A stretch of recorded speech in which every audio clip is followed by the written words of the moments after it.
The opinions expressed on this radio station, its programs, and its website by the hosts, guests, and call-in listeners or chatters are solely the opinions of the original source who expressed them. They do not necessarily represent the opinions of Revolution Radio and FreedomSlips.com, its staff, or affiliates. You're listening to Revolution Radio, FreedomSlips.com, 100% listener-supported radio, and now we return you to your host.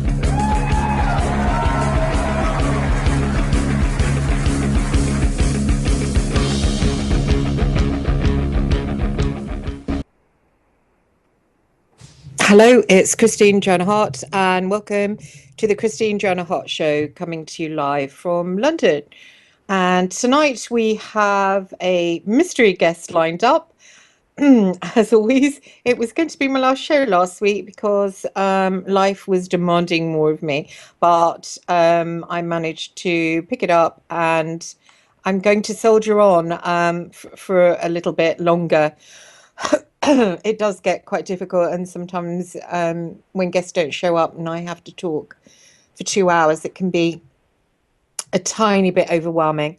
So last week's show was really emotional, and that really drained me. So I just thought, that I wouldn't be able to do any more. So anyway, I've got a really interesting guest tonight who's doing an update in what's going on in his life. Are you there with us? No. Okay, my guest isn't there. Okay. So that's quite annoying. Okay, let me just give them a shout out. Okay, so they're not there. Okay, that's great. Can't believe it. Okay, let me see what I can do to get them. Let me see.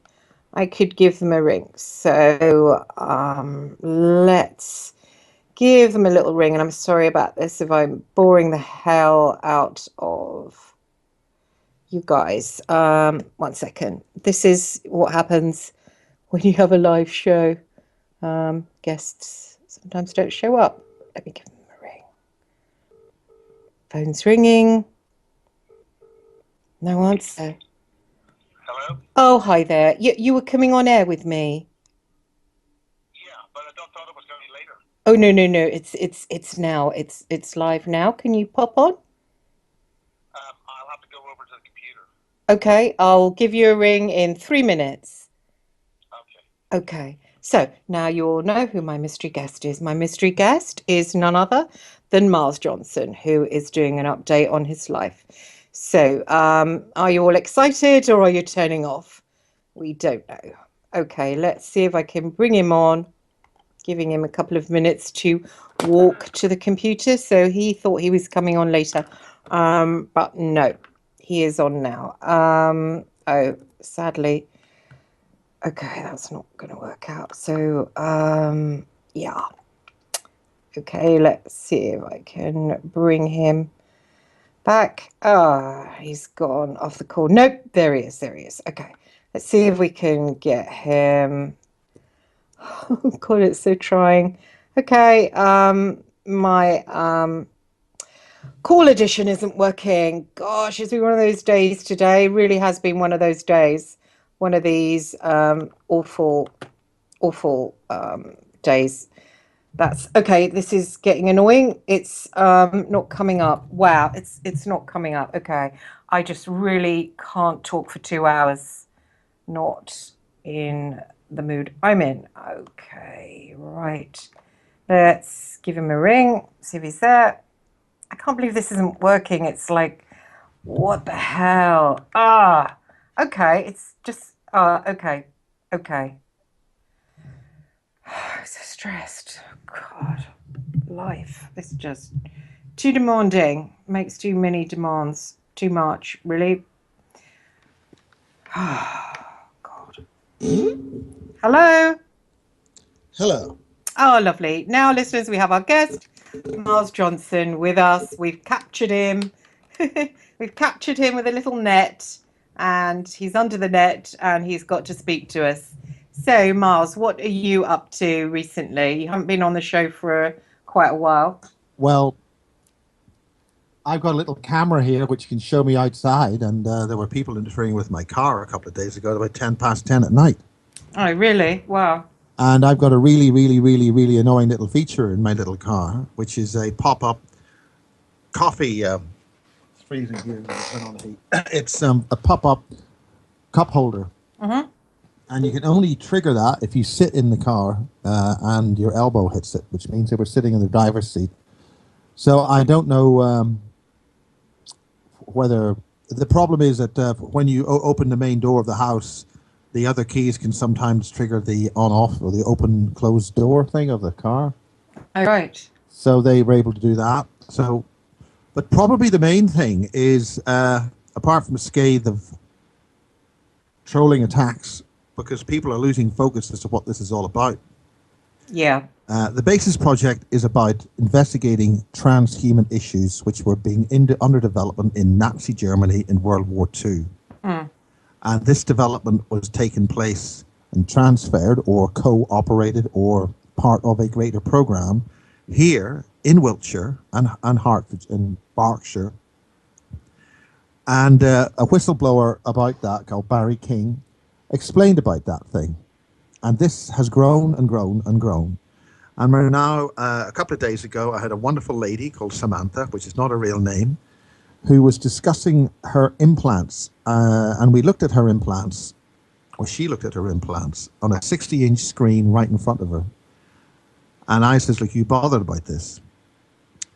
And she's got other implants all over her place. These things would be about a centimeter high based on this. And these are MRI scans showing multiple implants all around the central brain stem into the depths of the brain. Really? And she's explaining that there's two basic camps in the target individuals. There's the ones who refuse and cannot accept the ET side of things, and the others who are. Right. And she's talking about engaging the artificial intelligence with love and humility, so that the targets, rather than being fearful victims of these things which have been put inside their brains and their bodies without their permission, rather than behaving as a traumatized victim, they need to educate this artificial intelligence or alien, wherever it comes from. It needs to be educated in humility, love, and caring. And that's what her message is. She's gone through the most traumatic events where her soul and her energy system they were trying to rip it out of her body. And she's gone through all that. She's in the middle of the night, she would have to jump into a cold bath and put salt in it, pour salt in it and jump in it so that the electrical energetic forces pulling her existence out of her body could be depolarized and it wouldn't work. So this all starts in Nazi Germany with the work that they were doing. Remember, the Nazis were engaged with true physics, the physics that we're dealing with, what we call Einsteinian physics, as sponsored by the military-industrial complex, is a fraud and a lie. They were actually dealing with the true energetic physics, which our great ancestors dealt with. Scalar, interdimensional, multidimensional technologies in physics. Which I was trying to explain that this afternoon to a very prominent researcher who's discovered this mass grave of long-skulled people beside Stonehenge. They're all massacred. And that's on military land. The point is that there's been a feature written about the late Max Spiers by a prominent barrister, since jailed, and now is writing for Veterans Today. And he's a specialist in the activities of German intelligence. And he's now saying that Max Spiers was assassinated by German intelligence. The Polish state is a puppet state for the German government. And the Polish government was assassinated, wiped out in a major air crash. Those may remember that 3 or 4 years ago. And now, from other individuals in this story who've been threatened by to be killed if they dealt with Max, after the April conference this year, 2016, in Warsaw. They were warned off, stay, hands off, otherwise I'll kill you. We're now dealing with enhanced genetical humans in some regard here, involving this. So you've got a specialist, I think he's ex-MI6. He certainly is a barrister. He was jailed, and he's a bit miffed that he was jailed because he thought he was doing everything he could for HMG. But then we must understand Her Majesty's government is made of many factions and many subdivisions, and they don't necessarily always agree with each other. So we now have an official, credible researcher announced on Veterans Today about 10 days ago that Max Spiers was assassinated by elements of German intelligence. So forget the Russians, forget the so-called Stuart Sverdlow. Stuart Sverdlow was never going to be involved with this in any way whatsoever because he's too high profile. He's Russian-American. The Russians are definitely not involved. But we do have those who were dealing with the original experiments to create transhumanized cybernetic beings way back in the 1930s, late 30s, and who Barry King's father found the lab for British intelligence at the end of the war, where the Germans were working with these strange-looking humans. It's taken a long time to get all the technology to work, and that is what James Casbolt, Max Spiers, and various other individuals were involved with this transhumanization, cybernetic or cyborgization of humanity program. And it's happening right here in Wiltshire, right now, because other witnesses have been at the Portendown base, the Boscombe and Portendown twin bases, and they have seen things which they, quote, cannot believe this country would be involved with. And that involves the creation of cybernetic robotoid biological entities for use, quote, on the lunar base. And remember that all that above is nothing like what we're told.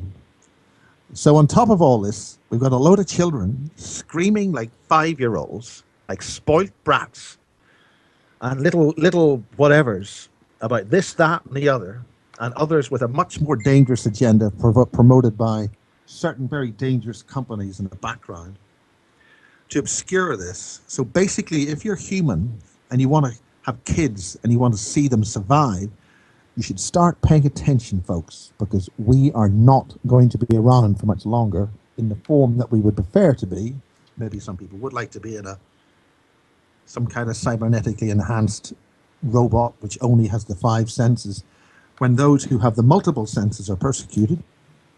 So it's up to really us to engage in this artificial intelligence. And the government here has actually warned in a report that we have no idea what the implications and the aspects of engaging the AI is going to be. But it certainly has, and it doesn't necessarily include us in its future calculations. Are you talking about the PGLFs? Well, the PGLFs were the early form. You've got the non-human cyborg units as well, and I know those initials stand for various other things. But there's multiple sources for this agenda to transhumanize individuals, apart from those who've got the implants in them as well. And that's Marie Kayali specifically, and this girl Samantha and Renetta, who are witnesses who are in the named public domain. And they've got hard evidence, and these are cybernetically enhanced beings making their presence known, and we need to pay attention. What do you think is the AI's agenda? Well, those of you in the United States, one of the other things at the weekend at the Origins conference, when the Spanish visited North America, only about 500 or 600 years ago, there was roughly a population of 57 million, highly civilized, peaceful, and extremely intelligent, many of them extremely tall, 7.5 feet plus, beings who within a very short period of time of something like about 20 years were reduced to about 5 million. They left behind thousands of extremely intelligent and organized structures and some claim astronomical events or astronomical things. And they were massacred by the Spanish. They were also given smallpox by the incoming settlers. So by the time most people arrived in North America, there wasn't anybody left. And because the natives wrote their history down only as spoken word, their history was only known by the higher elders and the wise ones and not written down. For the most part, we haven't a clue what these fantastic, huge structures, a little bit like Stonehenge and Silbury Hill and Avery, over many kilometers, and in the tens of thousands all across the river, where the rivers went within the continental United States. And that was wiped out by one particularly aggressive, very lower grade life force, which had metal armor. So consequently, these other people couldn't defend themselves. Their arrows didn't work. And 57 million were wiped out. An entire type of people, whole species of different humans wiped out. And what have we got now? What have we got now? So that, to some people, says, well, that just means that the Europeans are more successful. Well, I would suggest that you place yourselves in front of the AI and answer that question, Christine, because the AI does not see any logical reason why any biological life should sustain itself here. It is not sustainable. It has no function with its agenda. So that means a creation of a weather system and a biological survival system on this planet is no longer required to sustain organic life. And that is what we're facing. And if we don't understand and engage this intelligence, which we are propagating through all these computer systems, we've got further warning today where Mr. Casbolt has been visiting certain individuals in the astral, so to speak, and echoing Dan McBoland's information about how these smartphones, if you touch them, which we do, of course, it's migrating nanotechnology into us, and our computer systems are designed to access our consciousness. And I go back again to Puppet Labs in Belfast, which is working to access on a mass scale our global consciousness through computer systems. So all the writing's on the wall. And quite honestly, if humanity is behaving the way it is, and when you see the kind of things going on the Basis Project forums and things, quite honestly, I don't think we deserve to survive. Yeah, I know what you mean. It's quite dark lately, isn't it, in the world? It's getting a bit sort of where you think maybe it would be a good thing if humanity was wiped out. Well, it's not humanity per se. Humanity we equate with bipedal, vertical standing. Yeah. Whatever's. But it's very clear that very highly cultured and peaceful civilizations in this country has been destroyed by a vicious, aggressive, psychopathic, parasitic, and extremely vile parasitic aggressor. And as witnessed by, one of the people I've just edited finally is Mark Devlin and his book, The Musical Truth, where the vast majority of the music industry is programmed with various forms of witchcraft and things. And to be perfectly honest to Jimmy Savile, when it was a BBC program at the time, Sir Jimmy Savile, OBE, Knight of Malta, high-ranking Freemason, and he was wearing a T-shirt. I think this is available on dragonfly-wisdom.com. It's a T-shirt because they're telling us They're telling us what they're going to do. And because nobody's paying attention, or very few of us are paying attention, we let it happen. So we are giving these creatures consent. Hmm. And on his T-shirt, he said, "I am an animal, and I will eat you if I have to." Hmm. And quite honestly, that's a fairly genuine statement of intent. Hmm. And then the ultimate, to basically, from a predatorial point of view, in order for them not to gain or breach universal or universal law and get, as you would say, bad karma, he was saying, and the way that he's saying it is somebody who means it, and based in the context, he's being fair. And he says, you must give them all fair warning. Well, we're being given fair warning. We're being given fair warning by this AI and by these creatures that we are toast. We're finished. And if we all lie back and do just about nothing about this, it's fair game. Hmm. So that's what's happening, Christine. Yeah, it's depressing, isn't it? So how did you find out about the Polish-German thing? Well, Michael Shrimpton, who appeared at the conference and did a great, he was at AV7 and he was at my conference, and he, a lot of people in the audience may not know about the British Comet. The British Comet was a four-engine jet, passenger jet, which preceded the American Boeing 707 by many years, I think 5, 6, 7 years. It was a pioneering piece of technology which got the British aircraft industry into the skies with civilian air transportation, as the Canadian industry had done, and with titanium-based hull pressing technology, which the Americans went up to the Avro company in Canada, shut it down, took all their titanium presses, and then made a rather clumsy ultra high speed piece of junk which leaks and drops fuel everywhere while it's cold, which flies with two big jet engines from left to right around the planet for surveillance purposes, whilst an extremely able and very advanced, even if it was built today, would be more advanced than most of the military aircraft flying today, with longer range and better capabilities, obviously with updated electronics, because the Canadians want to relaunch that aircraft. They where was I? I've misled myself.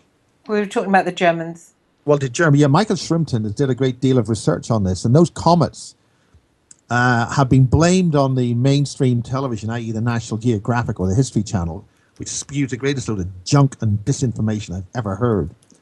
What they did was they used film of the British aircraft industry at the time, using a pressurized water tank, to find out why these there were a number of very serious comet crashes, and it was blamed on the flimsy and bad design of the comet's airframe. That is a lie. That is total baloney. The British Comet and the airframe had been tested in this water tank pressurization tester, where they tested the airframe with multiple expansion contractions. So when it was flying as an actual aircraft, it wouldn't blow up in the way that they said it was. So that was a complete use of film and disingenuous material by the History Stroke National Geographic to show that the British aircraft industry didn't know what the hell it was doing. They're so silly. They built their airplanes with square windows. Oh, how stupid they are. Well, they weren't silly. They built a brilliant design. What happened was that German intelligence, according to Michael Shrimpton, shot those planes down with missiles. Yet it's all been kept relatively quiet. So right now, you have a puppet state of Poland under the guise of the German intelligence service. Somebody would say the Fourth Reich, but the Fourth Reich was officially disbanded a couple of years ago, so they must have moved on. That they decided to take out and assassinate Max Spiers, who ultimately claimed he was an actor, he wasn't the real deal, and begged for his life before they gave him another shot of whatever they had and bumped him off. Oh, really? And yes, and so what basically he knew too much. He says, look, I'm not a real deal, I'm not anything. And then, well, you know too much, and bumped him off. Certain individuals have basically sold up and jumped ship, or being reassigned within the agency that they were working for. I'm not going to say who they may be, but one of the individuals concerned has already been threatened. If you get involved, you're going to be bumped off. Who? So I'm not saying, and people are afraid. I'm not afraid. If people want to interfere with my car and put bombs in it, what the heck they're going to do? I don't give a damn. What about, so Stuart Sverdlow's not involved?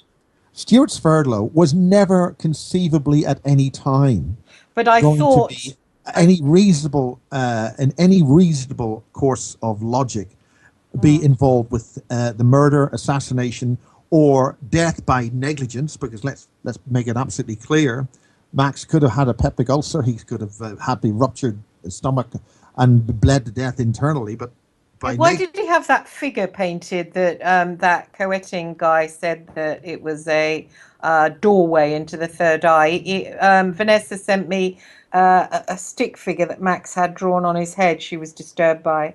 It was like a stick figure with a box around it with a squiggly side and then a little door opening on the outside. Well, those are all sigils. Details depending on what. Again, anything we say in regards to how Max actually died is speculation. And we cannot say that so-and-so killed so-and-so or not. In fact, we're not entirely sure whether Max actually, the body that was buried and tests were done on, was even Max. And there's a whole number of reasons for that, which I've already said, on the basis that the individual is concerned. If they did drug and murder him, there is no way that they are going to release a body back to the British, which was going to lead directly to the prosecution. It's not going to happen. Likewise, if Max was in some super secret program involving transhumanization or whatever, and he was taken by the enemy, so to speak, the logic of their situation is there's no way they're going to release any information which would reveal secrets to an enemy, because it's as in the old adage, you may have bombed the hell out of our ships and they may have sunk, but if you actually let the enemy know they were successful, then you've handed victory over to the enemy. And in some cases, when ships were bombed, they dressed them up, made them look happy, and had a full crew on board. So when surveillance planes came over, they saw those ships, they didn't see any damage, and they thought they'd failed in their raid. So even though they had been actually successful in the raid, and the ship was severely damaged, if not destroyed, from a strategic point of view, the enemy didn't know whether they had been successful. So the effect of their raid was nullified. So in the effects in terms of Max Spiers, if he is involved or was involved in some super secret program, and he isn't Rocco Fowler, okay? Who's Rocco Fowler? Rocco Fowler's a guy who's come on the scene. He's come out of jail after being involved with whatever he's involved with. Oh, I think he was talking to me. Yeah, he wants to get the message out. He has asked me to do a basis, which I'm still debating whether I will do one. I will do one with the Duncan O'Finian, if he can string more than one word together without sounding like an idiot. But it's up to him. I thought he did one earlier. Rocco? No, that Duncan guy. Yeah, well, I think he did it because he wants to say, hey, I'm over here, nobody's talking to me, and basically slag the hell out of me, along with one of your broadcast colleagues, Dietrich, what's his name? Oh, Douglas. Did Douglas slag you off then? Well, you told me he did. Oh, really? When? Yeah. Oh, really? Yes, he did. I'm not going to go into it. But I haven't spoke to Douglas for anyway. 2 years. We're not going to repeat what he said. What did he say? He was glad I lost my job and hopes I lose my house. Oh, no. That wasn't me. That was someone else. Not me, because I haven't spoken to him for ages. And I lost my job at the BBC in 1987, by the way. Right. So it's a bit long in the tooth. Yeah. You told me he said that, and I said that doesn't sound like him. Well, so someone else. Somebody was reported to me. Anyway. I think they're probably wrong. So anyway, the point is, I thought we were talking about the harassment of Sarah and that very honourable and decent chap, Tajinder, who have both spoken to the BBC, because there is a BBC documentary being made on this, but they are not, I repeat, they are not going to focus on the death of Max Spiers. They will they have talked to Vanessa, so obviously that is part of the documentary they're making. It's going to take some time, and I'm sure they'll talk to a few of the other individuals in this particular story. Oh, right. So what story? So there's no story if it's not about Max. What No, is the Max. BBC? This is what I've been trying to say all summer. Max is not the story. What is the The story with them? transhumanization of humanity into cybernetic organisms with implants put into them involuntarily. That is the story. The And this BBC are whole doing. focus, Hang on. on Max Spiers by certain individuals who were trusted in my organization is a complete distraction. Now, Max did, we understand, die, and that is a very terrible thing. But we've talked nothing about Max for the last 6 months. I know. When there's a whole agenda involving transhumanization, targeted individuals, the takeover of humanity, and artificial intelligence engaged in accessing our consciousness, and dealing with what is the manufacture of a strategic but false reality based on our consciousness being used to generate that in an artificial intelligence projected reality. So I just want to get it right. I know that BBC woman India Raksan, isn't she? India Raksan. I spoke to her. And Sarah, Tajinder and Sarah were approached by another part of the BBC. Believe it or not, the BBC makes more than one program. Yeah, I know. Right. So they were asked to deal with a program involving cyberbullying, because Channel 4 is doing a program on cyberbullying, and they want to talk to James Casbolt about that. But as he's in jail, that could be a bit difficult. And so that was a different thing. This BBC digital documentaries featured with India, this lady called India. Yeah, I spoke to India. She's focusing on Max, so she told me. She was focusing on Max, but because the Max is an old story, by the time this thing goes to air, it's going to be just one of the stories. So okay, so now she's swapped it round. Max is not the focus of that program. Now it was. Okay, but can I just get this clear? Now she's focusing on what you've been filming, and really? Well, no, she hasn't talked to me. I haven't had a word from them in ages. They're doing what they're going to do. They're the BBC, and they'll study and do whatever they're going to do. Primarily, it will be used as an intelligence gathering operation, so that a lot of people will think they're going to be in the BBC and talk a whole lot of stuff. 99% of that material will be used to inform the relevant agencies and the relevant predatory psychopathic individuals who've gained access and can control certain parts of the BBC, as they can with most organizations now. So they'll find out, it'll be run as an intelligence gathering exercise paid for by the license fare. And they'll come up with a documentary which will probably, as they do in these documentaries, get the public's interest. Oh, these individual people have said this particular thing and this is wow and fantastic. Then they'll basically shoot them down, make them look like fools, and basically get everybody to sort of, well, nothing's happening here, move along. But meanwhile, they will have picked up all the intelligence they require, because everybody will have talked for hours on end, and I'll probably do it whenever they drop by. But I'm, these individuals, the BBC, we must understand, is something which sanctioned and pushed to the frontier of our children's programs, Sir Jimmy Savile. And this went on for 40 or 50 years. Where they then have the other issues of the children in need, and how they promoted David Icke, and how they are being very well used in terms of the control of information in the British Isles. Because despite the existence of Mr. Evil, I'm Terrible Murdoch, and Sky Television, and all of his newspapers, and despite the existence of Channel 4 News, and despite the existence of independent television news, and all the newspapers you work for and so forth in Fleet Street, mainstream, the British public get about 75 to 80% of their news and information on the world from the BBC. So everybody else, except the BBC, are really quite small fry. So I'm just asking, how do you know that India is not doing it about Max now, that she's doing it about the priority was dropped. How do you know? Because she told me. Oh, She okay. told me. She emailed me. This was about 3 weeks ago. What? And she said, "Well, I'm not doing it about Max now. I'm doing it No, about." she's doing it about Max. It's just not going to happen now. It's going to be a long finger. It's going to take months. But now she's concentrating on transhumanism.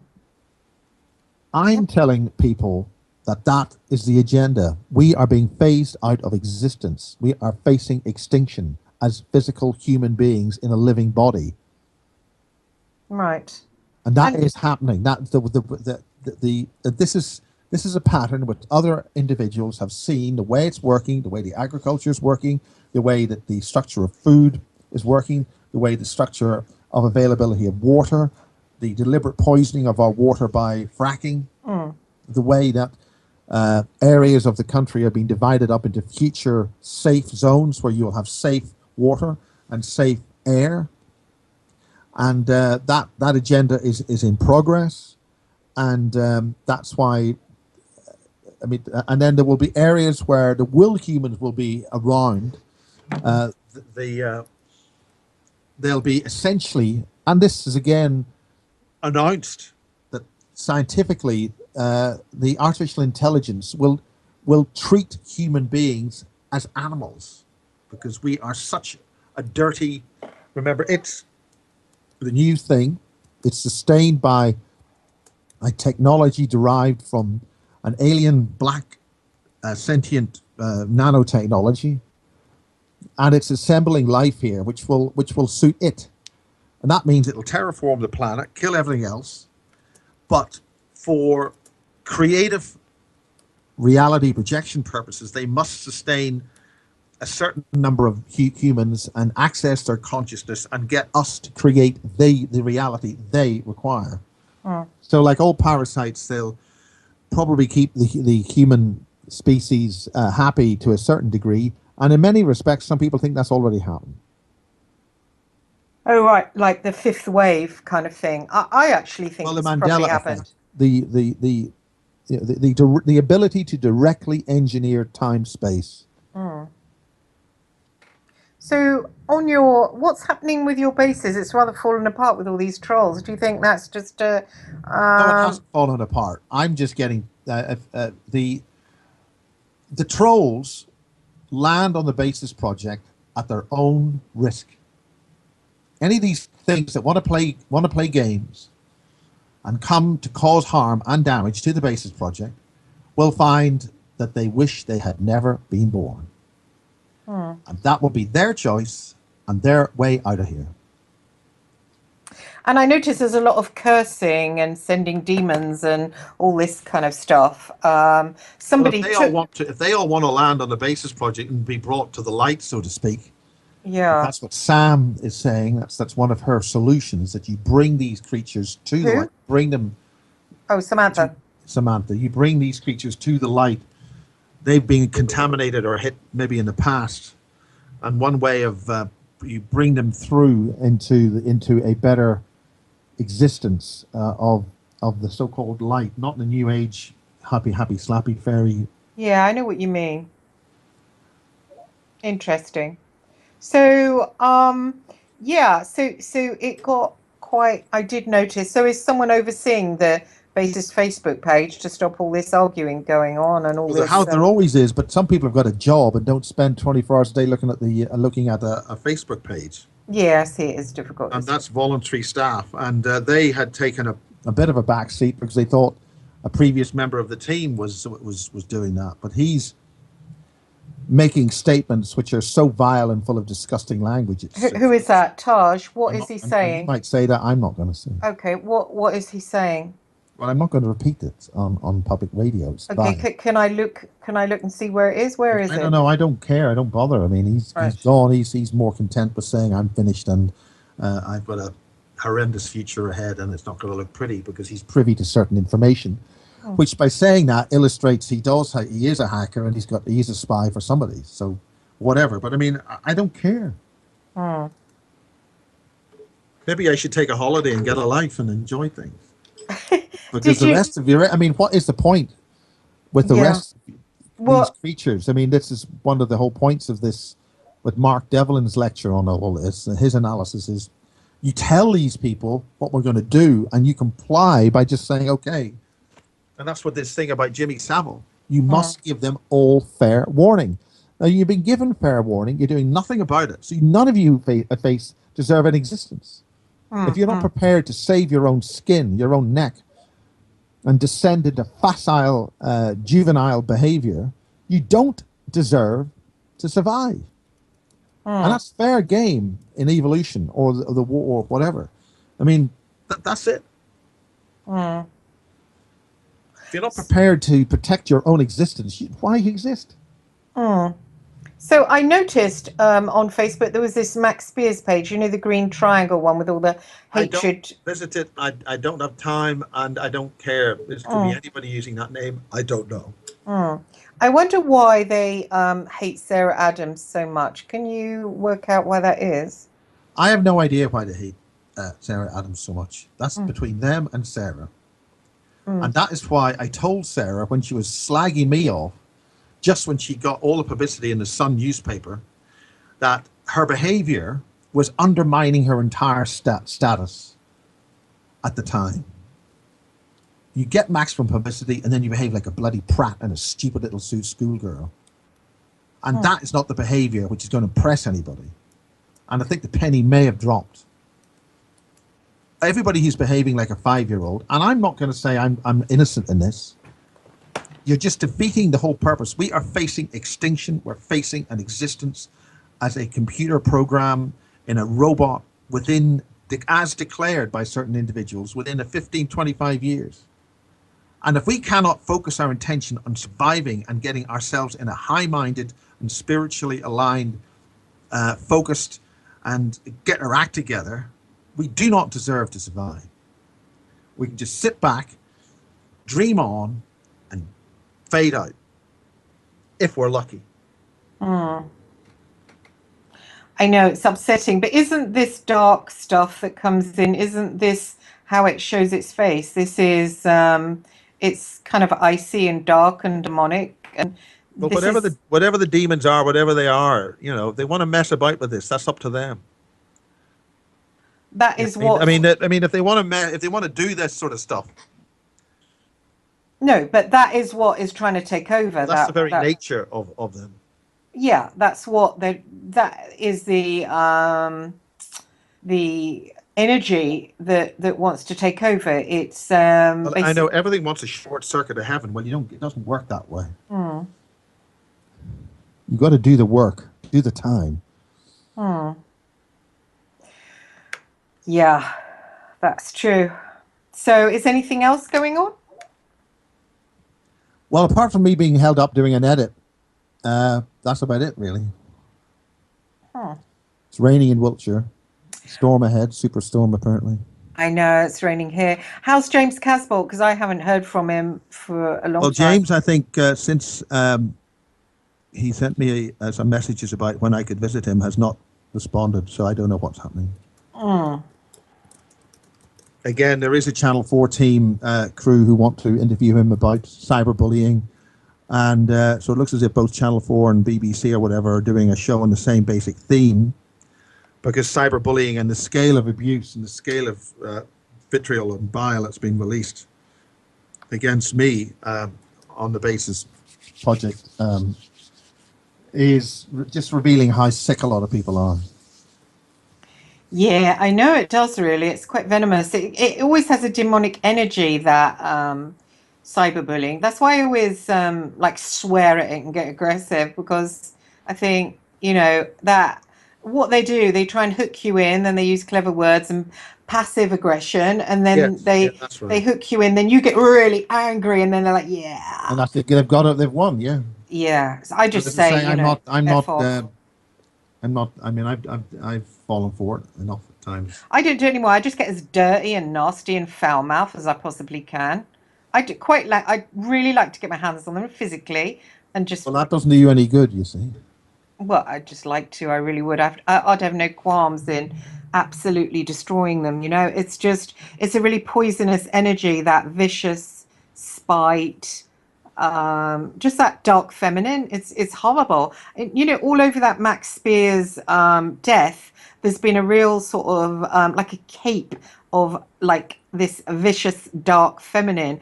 It's like involved somewhere, you know, and not on the side that murdered him, but on the side that kind of is angry about it. A really dark kind of. I came across it in a dream last night actually, and she was trying to like send me a curse on me, but I pray a lot, so I'm protected from that kind of thing. But there was definitely an attempt. I know who Well, it is. I think that's what you said there about praying a lot is very important, because it seems that's a definite solution to this.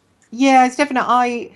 Tonight I just felt, you know, that my life's in a mess about, you know, I have to leave where we're living, haven't got anywhere else to go to. It's like 10 days to go. And I just thought, you know, I feel quite as if I'm driving a car into like a forest and like it's really, really dark. And I just started walking along and You're making the darkness, so don't make it lighter.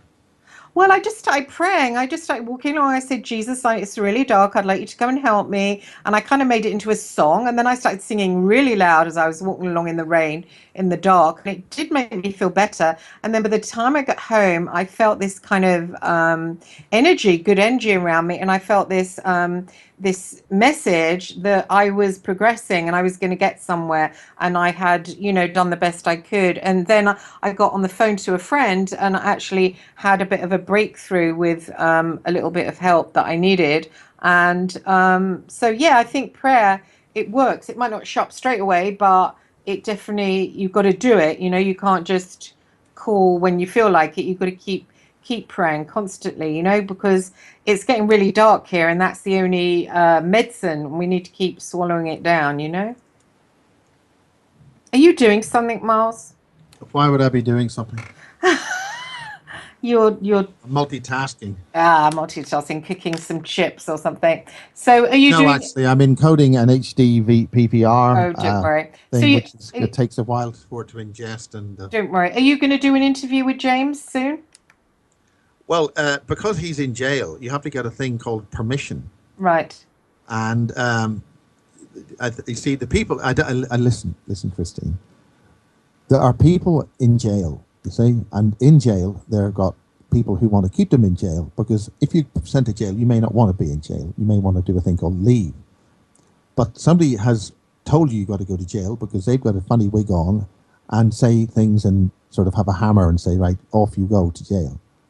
And in order to keep you there, there are people called a prison guards and things, and also there's people called the governor. And the governor is the boss man, and he runs the prison because he's the boss. And you sort of have to sort of talk to him first. You don't sort of say, hello, I'm Miles, I'm interviewing James, we're going down to have a nice trip into London today and have a nice time. So have They you may asked for somehow permission? disagree with that. Have you asked them for permission? Yes.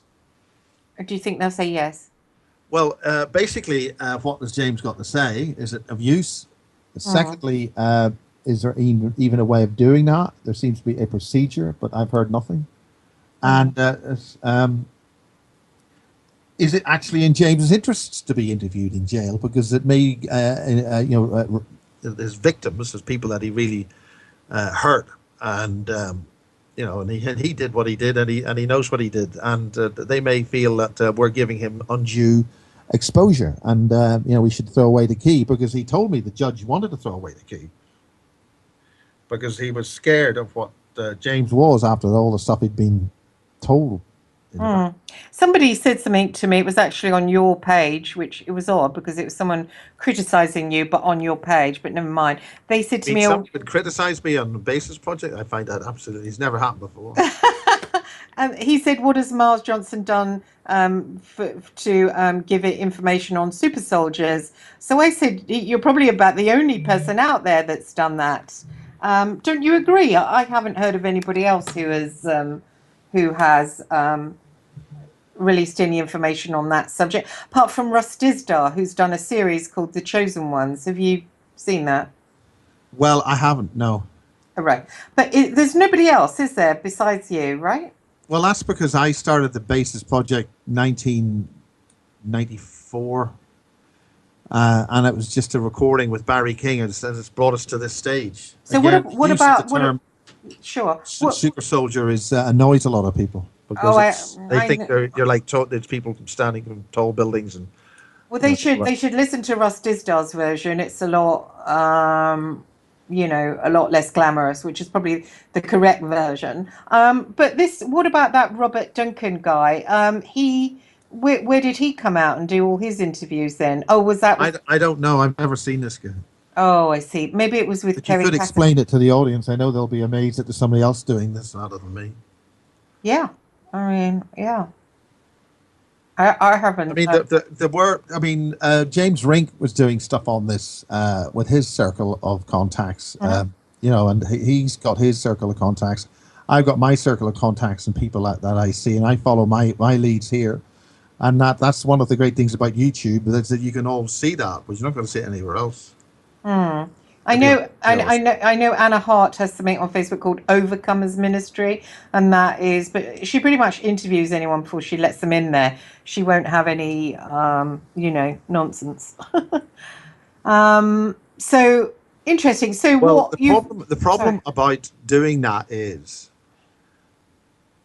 when you're interviewing people with raw information, which you haven't.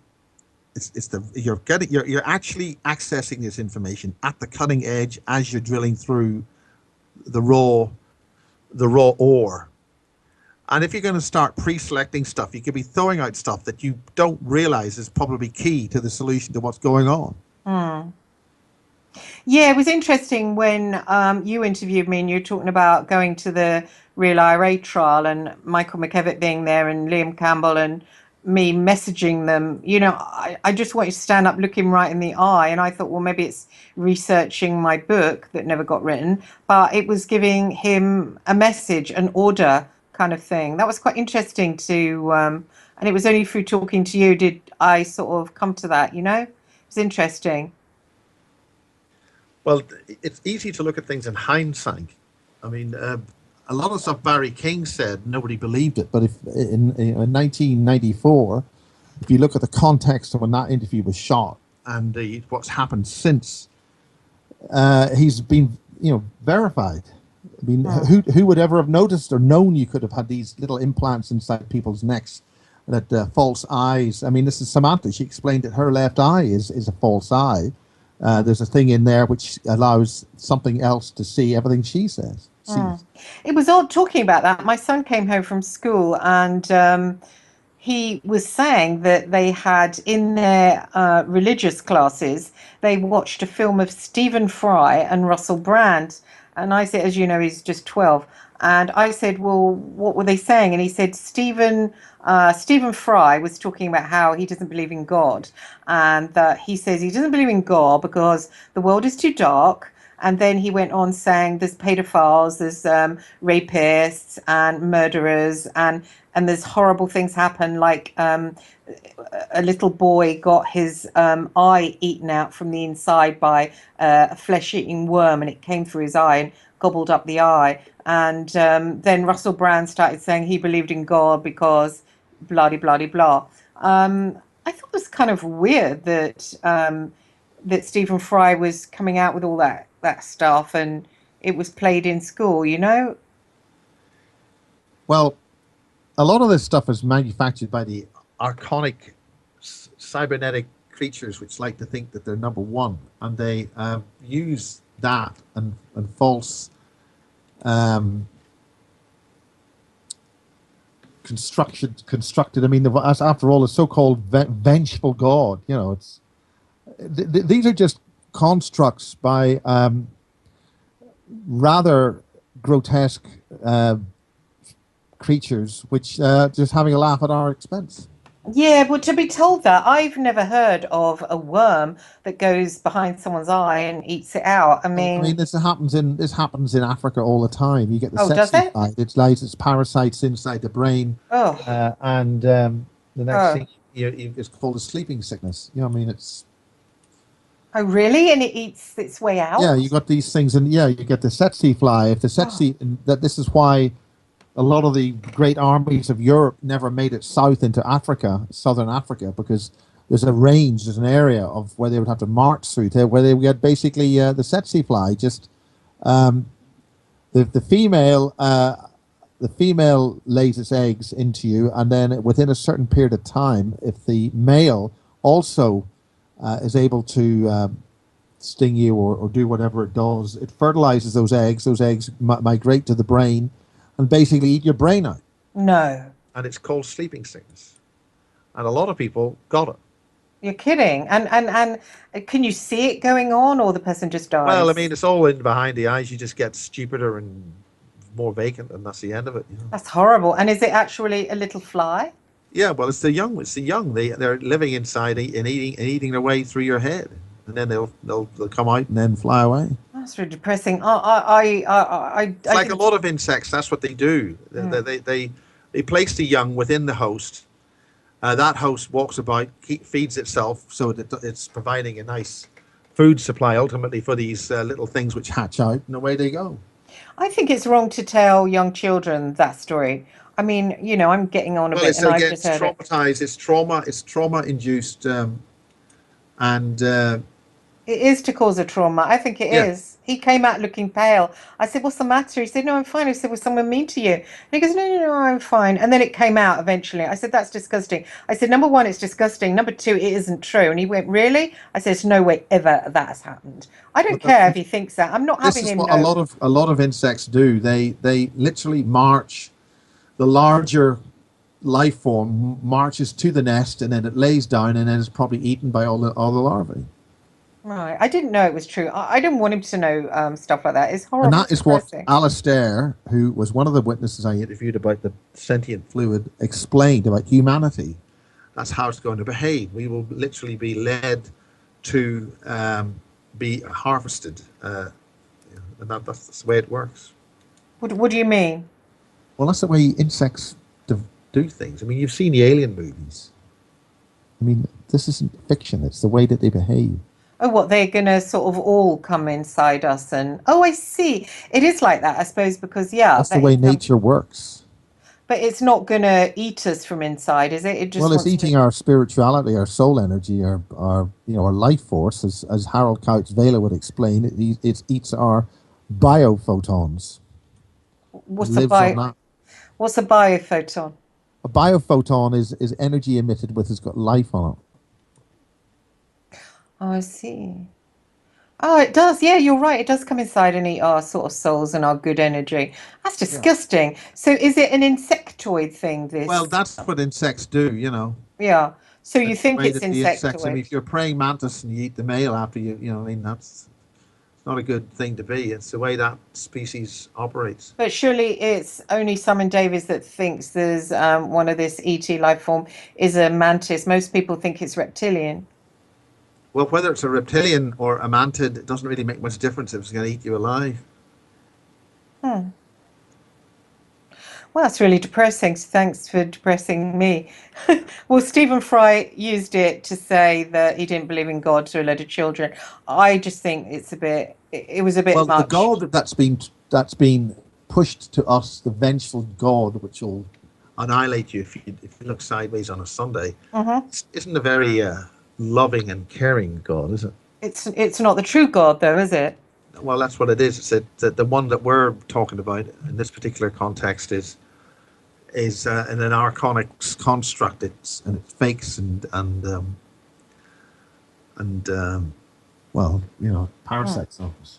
They do. It sends us back for pain and suffering, and I mean, this is the analysis of other individuals who've been experienced on the so-called astral and seen these creatures, the archonic.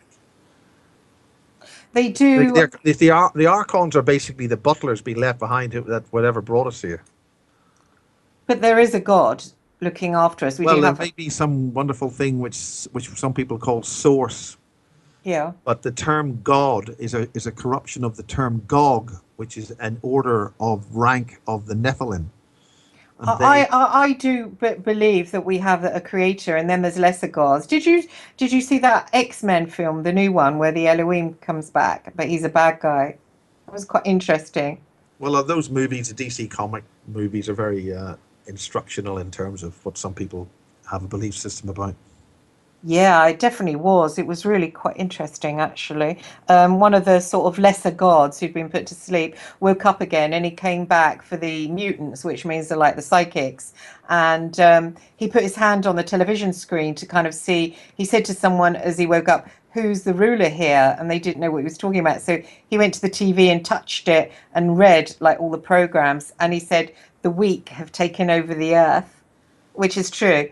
And then he said they put systems in place, which is true again, isn't it? All these bad systems. But then they had him trying to blow up the place and sort of rebirth it, like get rid of it all and then bring it up again. So he kind of had him as a bad guy. But I thought potentially he was a good guy in a way. In what way was he a good guy? Well, he saw that all the systems were evil, but that the weak do control us all, and we've all just got to kind of suck on it, really. You know, we're most of us are sort of in a really Well, bad. that's how we give our permissions away.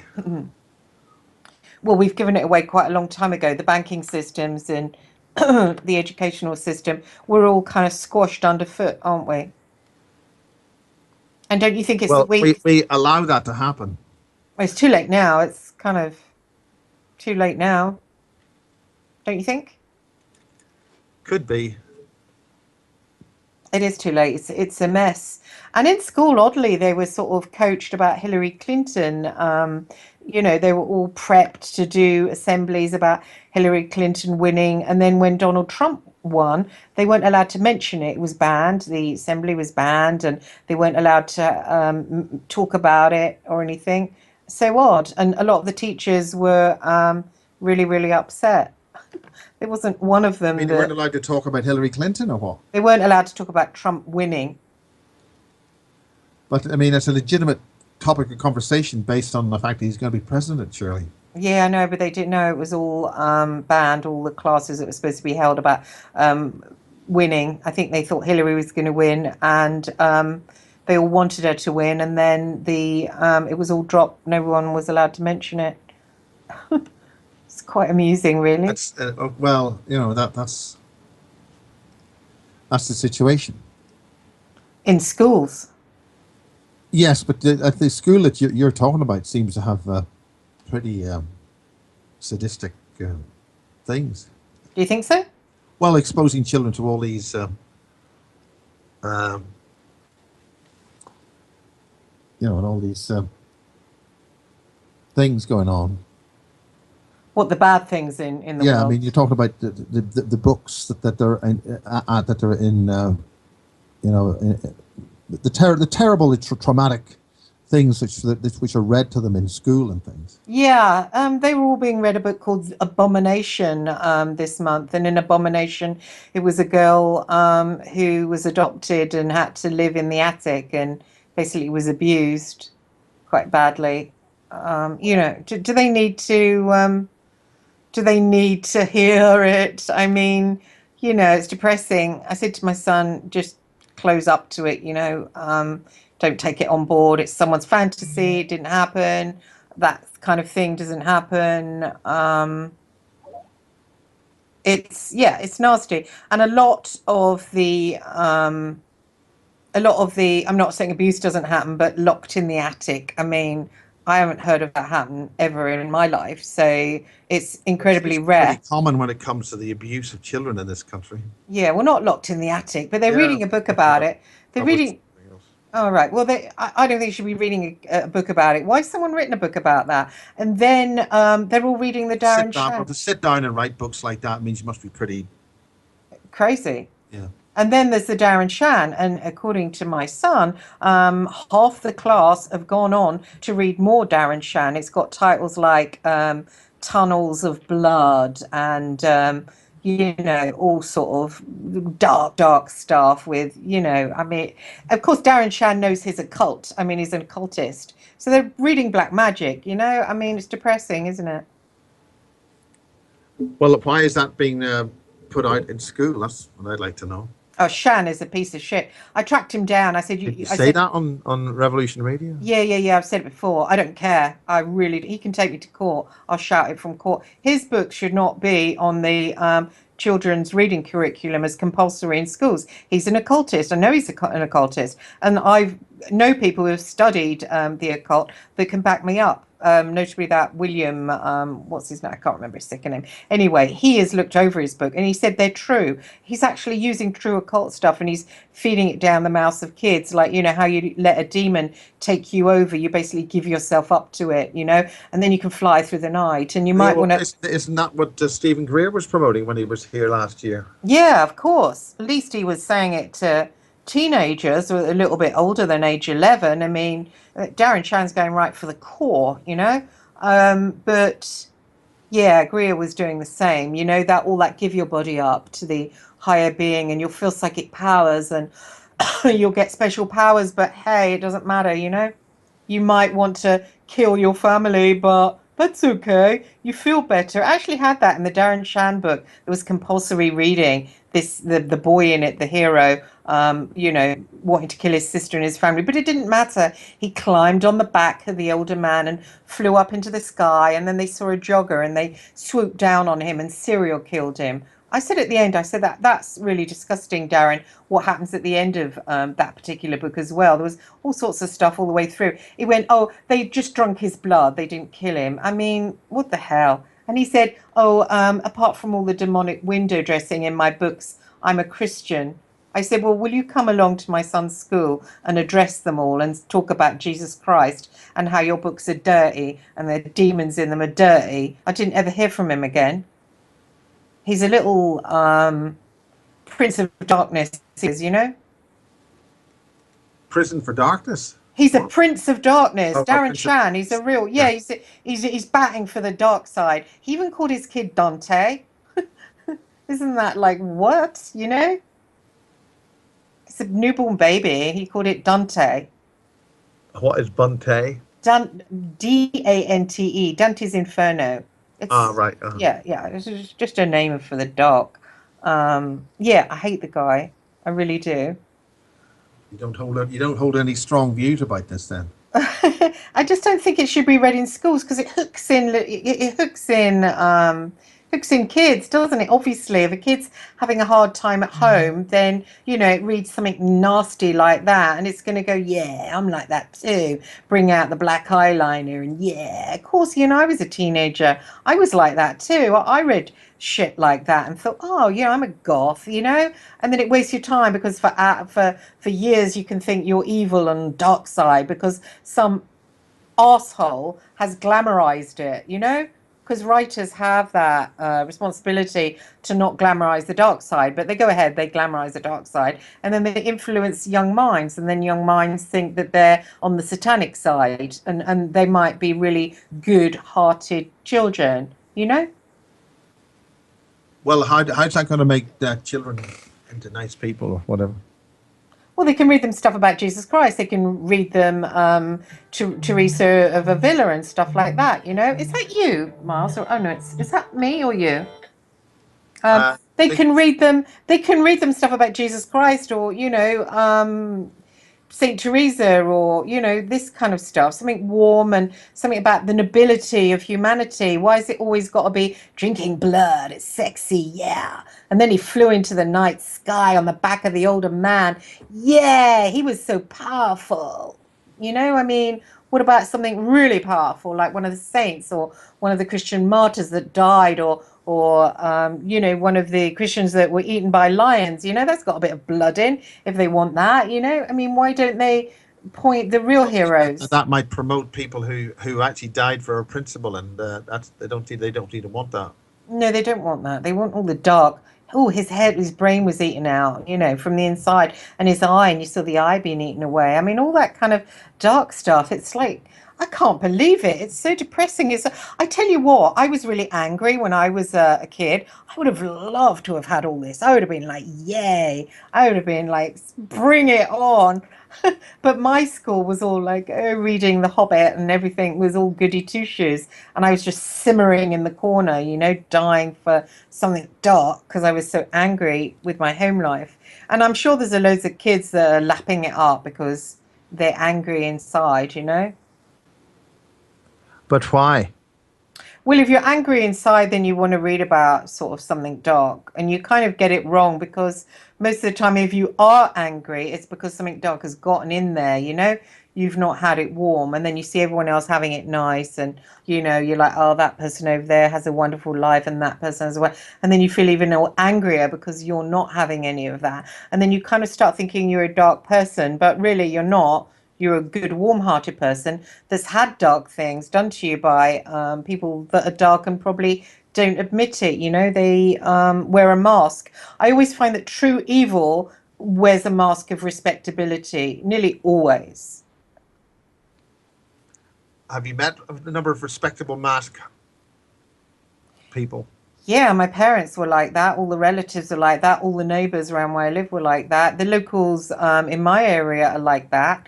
I mean, they're disgusting. They really are. They don't mind leaving this kid or that kid out of parties, but you know, they have their lipstick done. They have their Chanel lipstick and their lip liner and their hair coiffed and straightened and everything's Chanel and pearls and but deep down their hearts are really cold, you know. That's why they drink so much.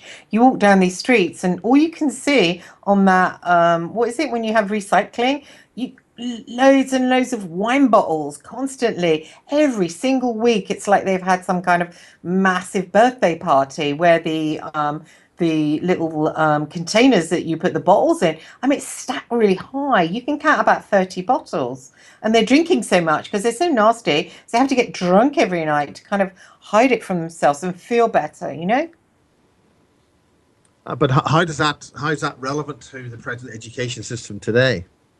Well, they make it up, don't they? They're the women of the neighborhood, and their men are sort of a bit pussy whipped, so they don't really have a say. So the women control the areas.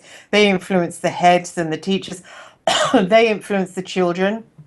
The children going to school, they're kind of feeling angry because their mothers are so distant from them, and you know, they're busy out trying to fulfill themselves and trying to addict on shopping and whatever, so they're not getting the love heart milk energy, and so they're lapping up all the Darren Shan, and so it all goes on, and the whole neighborhood is satanic right to its core. And then if any other entities want to come in, they've got loads of windows. Nobody's talking to God. Nobody's talking to Jesus.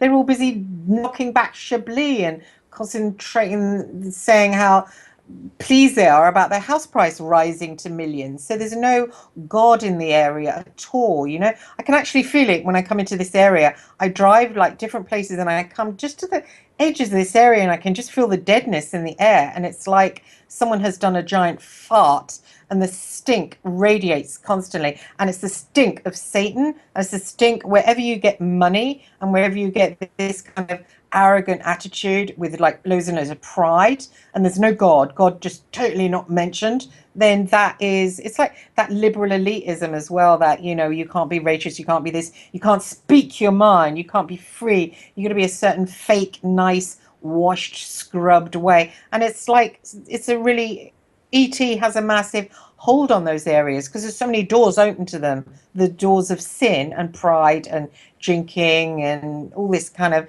non-love. There's no love there, there's no heart there, and so that's where ET can get in. And sadly, it's the most influential rich areas where they can get in. Yeah, but which is that because they're rituals or what? No, I don't think it's they're doing rituals. There's just there's no heart connection, is there? And then there's no Isn't that the whole point? They spirituality. don't have a heart connection. Yeah, they don't have a heart. Okay. And there's no gods. If you don't call on God, then God isn't going to answer you. It's that old thing that God does need us to worship, does need us to hear. It's like an ungrateful child. I mean, if I buy my son a present, I expect, you know, thank you. And then an hour or so later, I felt another. And then maybe later on, I expect, oh, that was so nice. I'm really, you know, I expect that. I don't expect just nothing. I don't expect like total, here's your present, you know, not going to get anything. But often we have nice things happen to us in our lives and we don't ever turn around and just put our hands together or just even look skywards and say, you know, thank you, God, this is amazing. Thank you, thank you, thank you. I love you so much. I love you so much. And just, you know, really give praises and really give gratitude to generate that love energy in the air. They just kind of, oh, it's my doing, you know, it's my doing, I've got this, it's my doing, I've got that. And they just you know, they congratulate themselves and they have really strong materialistic views, and they have all these dinner parties where they congratulate each other on their career advancement, and there's no gratitude. It's no real gratitude. They're all, oh, my ego did it, I did it, you know, this happened to me, and it's all ego. There's no putting your hands together and thanking God. I think it's the English are really kind of bad. Are bad with that. I mean, my son did a thing, they were studying about what countries believe in God the most, and he came up with Nigeria. They were researching it on the net, and Nigeria is a place that most believes in God. And turns out England is the place that mostly doesn't believe in God. I think there's something like only 40% believe in God of English. So the other 60% is busy congratulating themselves on how well they're doing. And it's the richer areas that don't believe in God, believe it or not. The very areas that should be going, oh, thank you, God, this is fantastic. No, they're not. They're saying, haven't I done well? Haven't I made some smart choices? And then the people in the poor areas are praying because they're really sad and they're unhappy. So basically, it's not really any gratitude. There's no gratitude going on. There's no energy of that produced, which is like a really, if you think about it, you know, say, Miles, if you know, say something nice to me or give me, send me, I don't know, something or other, and I'm like, oh, thank you, it's so nice of you, and give feedback, gratitude. It's kind of really nice, isn't it? Because it creates like this really kind of great auras around everybody, you know? I mean, it's just an energy that's so important, really, that gratitude. What do you mean by that exactly? Well, gratitude, you know, like if you gave me something and I didn't say thank you, but if I did say thank you, I mean, you can see it when you're driving on the roads. If you let someone out or if someone lets you out and you say thank you and you make a big deal out of thanking them, you can sometimes see them light up a little bit, you know, and sort of they get happy. And you know, or if you're in a shop and someone serves you and you look at them in the eye and you say, have a lovely evening, thank you so much, you can see them brighten up, which says so much that everyone else before you has been like treating them like they're a little monkey, you know, at the checkout till, you know. So gratitude, I think, gratitude is a really important emotion. But is that because I can't, I don't quite follow what your line of, you know, what your line is talking about on this, but telling the kids that their parents or that whatever is really bad. It's because you're listening. You're not listening, Miles. You're doing your typing. Well, no, I'm not. I'm just. I do have approximately 3 hours of editing to do if I'm to get Maria Wheatley done tonight. Oh, right. Yeah, I know. My show goes on for 2 hours. It's quite a long time. It was exhausting last week Well, I with thought you were going to have Sarah and Taj here discussing something. well, Sarah was going to come on. She was going to do a show about bullying, but I thought it might be a bit negative, you know. Yeah, I just want to focus on like positive things. That's why I thought I'd have you on talking about something positive. You're Well, normally well, in essence, it's down to really where we want to go. I mean, we've got a situation where a lot of people are saying that there are various traditional offices of respect. You know, things like the president of the United States, the office of the president has been brought into disrepute. The whole election was just one endless slagging match of disinformation and hate. I mean, you're either a Democrat or a liberal or something, and it's just to an outsider, it seems that the United States detests itself more than anybody else in the world. That you can't have people around the same. You know, it's just it's vile. I mean, and ultimately, it's just the same people get in, and because it's all bought and paid for by the, you know, by the corporations. So I mean, the president's just, you know, a doorman really. Oh, of course, I know. It was interesting now that they're saying that it's the death of the liberal elite, but they're saying it's everything swung too far in the right. But then I suppose it would have to, wouldn't it? I mean, the liberal elite. I mean, if you look at Saturday Night on these shows, they're the most conservative, backward-looking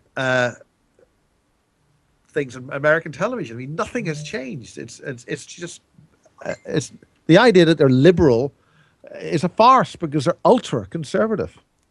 Yeah, it's weird. Do you know that we're going to get Polish road signs, which is Polish road signs? I don't know if that's not a bit insulting because actually, Well, what do you mean we're going to get Polish road signs? well, it was in the newspaper that we are road signs where it says Richmond that way or Kensington that way. Turn right. It's going to be written in Polish. I mean, we already have multilingual Punjabi and Welsh road signs. Do we? Yeah, I mean, it depends on the community that you're in, but I mean that's obviously a story designed to whip up a lot of hatred against the Polish. And the Polish are decent people. They work hard and they do a hell of a good job. And I really just can't stand this. This is politics. Again, the whole thing about Max Spiers was being engineered to sort of slag off the Polish in this Brexit thing. But now, because that was one of the main reasons for the BBC documentary, was to basically highlight how these horrible Polish let this young Englishman die and nobody's doing anything about it. Isn't that true, though? Well, it's not as if the Polish nation has done this. No. I'm saying, but Turns out it seems to be a bunch of German spies have done this. Right, their police. And as of a couple of days ago, I understand from Vanessa, the public prosecutor is actually now dealing with seeking an investigation of what actually happened. They only actually registered that Max Spiers had died, I think, on something like the 30th of September. Oh, I see. This is somebody who died in July, and they're only registering it now, but they're now having a formal investigation. But the relevant people concerned seem to have, shall we say, left the country. But I don't know that. I mean, we're just told that. Well, if someone died here in my house, then, I would expect to get nicked straight away. I mean, well, you would, wouldn't you? Especially if it was like, oh, what did he die of? I mean, you'd expect to get questioned by the cops. The fact that it didn't happen over there, the English cops should have gone over there and not the goddamn BBC with a junior journalist. I'm not saying she was that junior, but she was an investigative journalist, not at all. Well, this only seems to have happened because I was allowed to go on BBC PM program and talk about this, but again, they by their choice called me, and it was recorded, and they decided to take whatever I said and put it out. So this seems to be political in some way. Yeah. Do you think that Vice will make out that because they asked me, did I think that you were a cult? Like you ran the cult. Well, I mean, a cult usually involves more than about 5 people turning up. You said you. For Christ's sake. I was like, I said Miles is the daddy of us all. God help us. A sad individual spending all day long doing an edit that should have happened like 6 months ago. Anyway, I don't know what that Vice thing will be like. What it probably be like? I think it's going to be a 48-minute piss take. I know. And we're all going to be made to look like a bunch of clowns. I know, yeah. It's the same pattern that Off the Fence Productions did. They come in,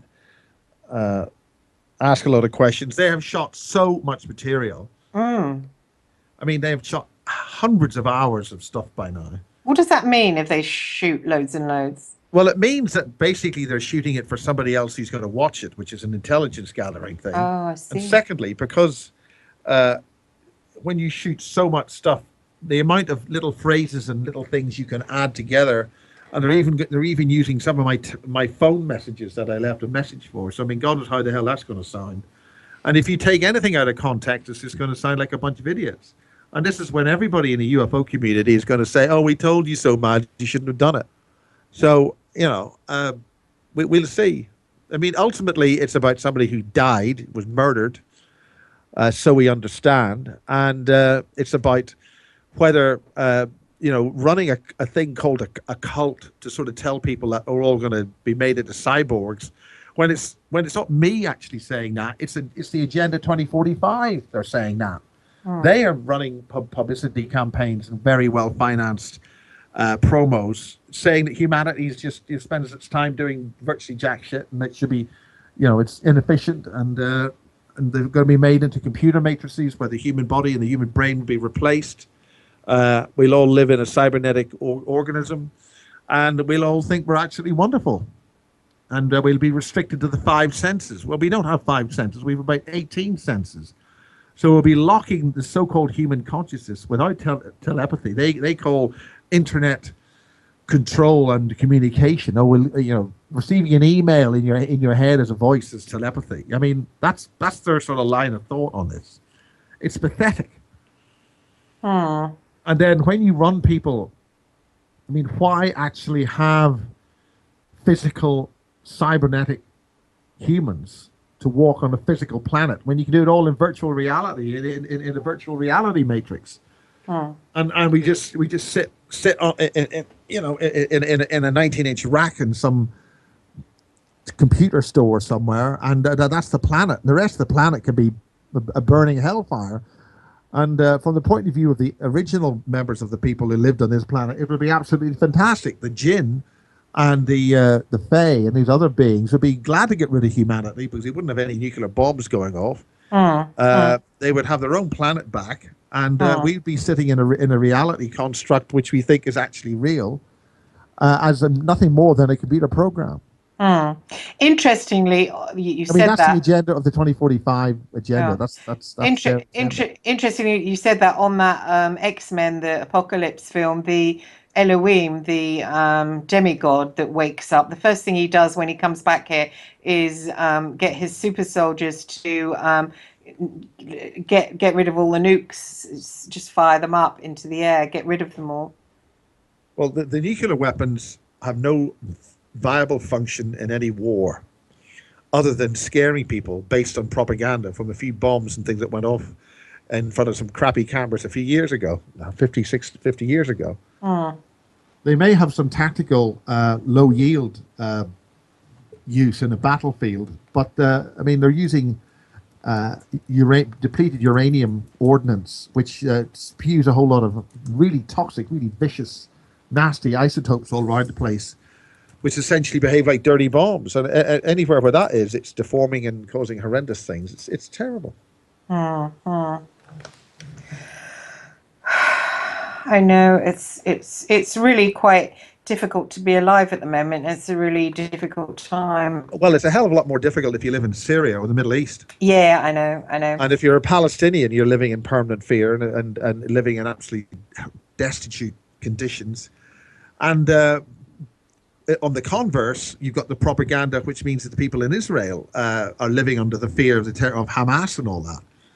So I mean, it's a complete con, the whole thing. There's massive amounts of fear, isn't there? Humanity fearing. That's what these archonic, parasitic, vile creatures are running it for. Yeah. So what are you doing in the conference next month? You're having a conference. I'm having Igor Wachowski over because he didn't really get into what he really wanted to get into at my conference. We also ran out of media, so we didn't get a recording of it. And the recording we do have of it on hard drive has got massively corrupted sound. So basically, I wanted to get that in front of an audience of maybe 20 or maximum 30 to see Igor, and he was getting into some evidence he has of some really substantially huge city-sized underground bases that the Germans had before the end of the war, and and ultimately where it all went and what happened. But also, what I'm mostly interested in is his information, the technical information he has, and then the so-called Nazi bell, because the theory behind that is, I think, being exploited in a completely different environment, and that is the CERN, the Hadron Collider stuff. And that uses counter-rotating plasma fields, energy fields, in a similar way that the Nazi bell used it. And that's a scalar energetic device, and that is transdimensional, and that is a dangerous thing at that sort of energy. And I think that we've got to really pay attention to that and figure out what the hell they're really doing. And then Michael Shrimpton will also do a lecture, probably on how he has found out that Max Spiers was assassinated by German intelligence, which is news to me. But I mean, Monica de Waal where there's a new photograph of Monica with Madeline and Max in a much very relaxed state, where I've lost my train of thought again.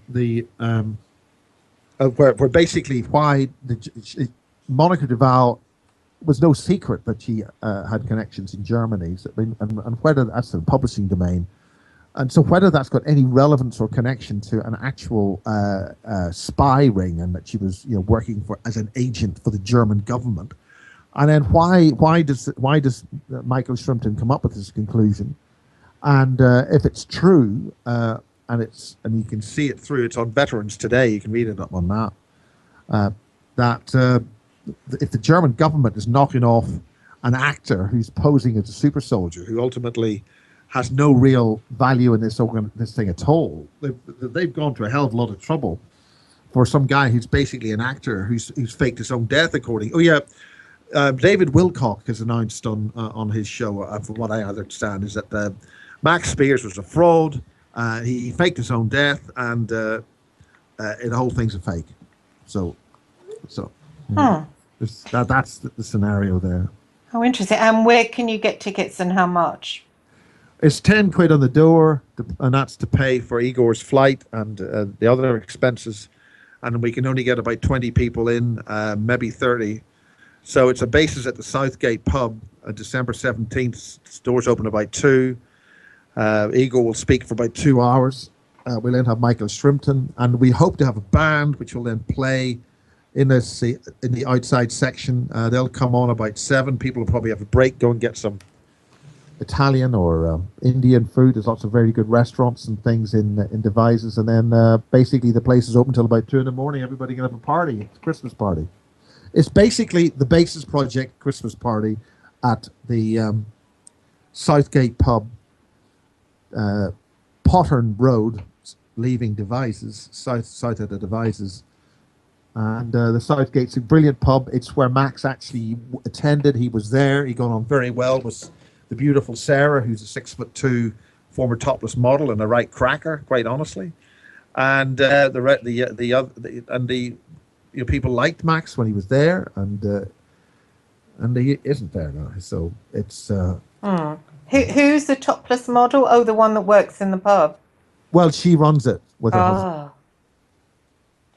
Excellent. And she's appeared in a very nice farmer's calendar for charity, and on the strength of the farmers' wives being naked. It's a topic where they, in order to raise money, these naked ladies of certain ages appear with various things in front of them. You actually see less than you would on a summer's day. But it's the gossip and scandal of it which gets people to buy the candles and the calendars, and the money goes to a charity. Oh, that's cool. You like that movie with Helen Mirren? Yeah, well, that was the first. That was a true event, and it's good fun. A few ladies over 50 getting their get off, and playing the piano with nothing showing, that type of a thing. Cool. And is there any more conferences planned? I've got nothing planned for the new year. I do want to try and get what I want to do is basically sit down and write books and get the content of the actual reports out to a wider audience, and use the vehicle of either a film or TV series to essentially act those stories out to the wider public. Oh, excellent. So what are they? Sort of stories of people that have shared on Basis? Well, the Amash Project witness programs were also in there. I mean, Joanne has managed to get one book out, and we'll say happy birthday to Joanne, the beautiful Joanne Summerscale. She's 65, for crying out loud. Wow, she looks good. It was my birthday yesterday, Mars. Oh yes, it was your birthday, and you're 35 again. Is that right? Yeah, I am. I didn't get any flowers from you. Never mind. Oh dear. Well, I've got no money these days. I'm spending it all putting on conferences that people complain about when I actually try to charge revenue for. Oh, I know. So are Vice gonna film Southgate? I don't know. I think they're filmed enough. I mean, they've only got a 48-minute. It's a standard television 1 hour, and a TV 1 hour is about 48 minutes if you're lucky. I thought, since they were an online TV station, that they were shooting all this material, hours and hours and hours of material, with hundreds of interviews with, not hundreds, but I mean, they were in my house alone for about 3 days, for crying out loud. Wow. Well, they filmed me for 2 hours. They filmed the show last week for 2 hours. And that'll be probably about 7 seconds of television. Well, they've got a thing on Sky now. They've got a channel on Sky. Did you know? Yeah, they got a channel on Sky, which will probably get less ratings than what they get online, because the off-air TV channels ratings are so low, and so many of the channels are full of absolute, gambling, betting, and all that. There's nothing incredible happening on television anymore, which is why so many people are being made redundant, because all the money's going into Premiership football, 40% of it. I've said that 100 times. Yeah. So do you think that they might go straight onto Sky Channel 153 rather than online with? I have no idea. I mean, I'm sure they'll schedule it on that. I have no idea. Well, they said it's going to be out in a month, so they'll probably call it Children of the Cult, Children of the Miles Johnston Cult. Well, the problem is that because it has to be Ofcom compliant, they will probably have to make us look like a bunch of prats, so that nobody is alarmed or scared at the end of it. Oh, right. As soon as I heard that they had a channel on Sky, I think they'll do what Channel 4 did with the Confessions of an Alien Abductee. I didn't know this sad old git from Belfast running this basis thing like a delusional fool is just scaremongering. Oh, maybe, or maybe they'll say, "Oh, look at all these strange people. They believe their group believing this strange thing or these strange things." Well, the point is, it shouldn't be believing anything. It's by looking at evidence, looking at hard facts and information. Yeah, there's a certain amount. When you have got statements and testimony of the spoken word and very little hard facts and information, I tell people not to believe it. Repeatedly, do not believe what you see in the basis interviews. Just observe them, take them on board. I mean, some of the interviews are about factual things and whatever. I mean, you can't believe what Barry King said. You can't believe what James Casbolt says. The fact that there are so many different people now saying the same thing indicates that this is a huge story. I mean, when the whole thing migrated to the United States with the super soldiers and all the extra people who coming out of the woodwork there, I mean, nobody would have imagined in 1994 that you would have all these Duncan Athenians and John Irwins walking about. And John Irwin hates Duncan Athenians. He considers him to be a fraud, and we'll see when Duncan Athenian wants to talk what he's got to say for himself. But everybody's behaving like bloody 5-year-olds, saying, "Well, my story's better than their story, and they're real, blah blah blah." He called me a lying skank on Randy Maughan's show. I thought it was quite funny because he's got a really heavy Southern accent like that. And I was just surprised that someone with a Southern accent like that had even heard of me. I didn't know whether to laugh or cry. Well, I think what's happening is that the Americans are beginning to feel that they're being ignored because they haven't come out with anything credible. They stole the UFO case at Rendlesham Forest, which was a British case with British witnesses, with real ETs are being seen by a little girl of about 8 or 9 who saw the landed craft on the field at Capel Green. And then the Americans came in, took it all over. All the English witnesses, all the actual people who saw stuff and done all the research have been completely ignored and sidelined. And that is Basis 3, which I've still never edited. And I better get my act together on that before I start having to pack up and go home somewhere. Yeah, Americans are funny, aren't they? Well, I mean, there were issues which happened at the base. And there were nuclear weapons which were neutralized. And it did involve a lot of American servicemen who had terrible things happen to them. Larry Warren and Tapanesak and all these other guys. Holt has been exposed as basically an information management agent whose job was to basically take charge of the case, keep a hold of it, and it looks as if that's been a thing which is a lifelong work, because now that he's left the service, he's still having to keep hold of the case and manage it. But anything to do with the original English witnesses, anything to do with Brenda Butler and Dot Street, who did the original investigation, has been practically totally ignored by the American media and the British media. It's an American case, and the original British witnesses, what happened with all the red, in the sea, with the shipping and all sorts of other things which were told. It's all being completely sidelined.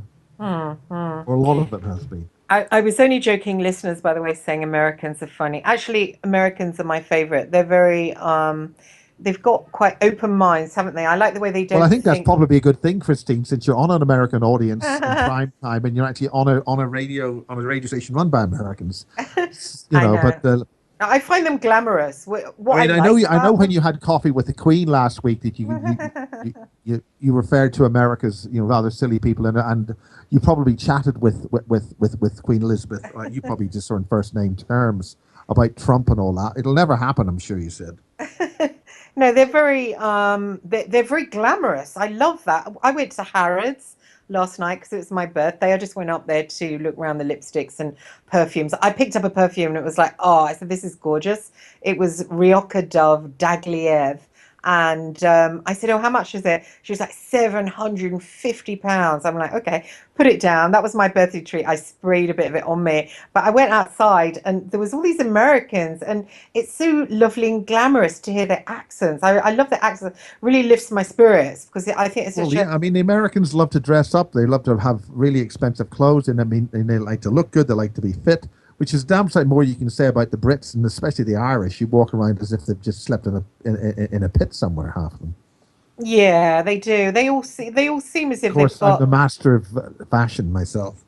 Maybe we find them glamorous here because we see really glamorous American movies.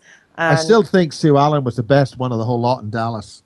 Oh, I like Dallas. Yeah, I was just watching. I was watching something about Natalie Wood the other day. You know, Natalie Wood. It was called Die Young or something like that on BBC. Yeah, Two. she had an accident, I think.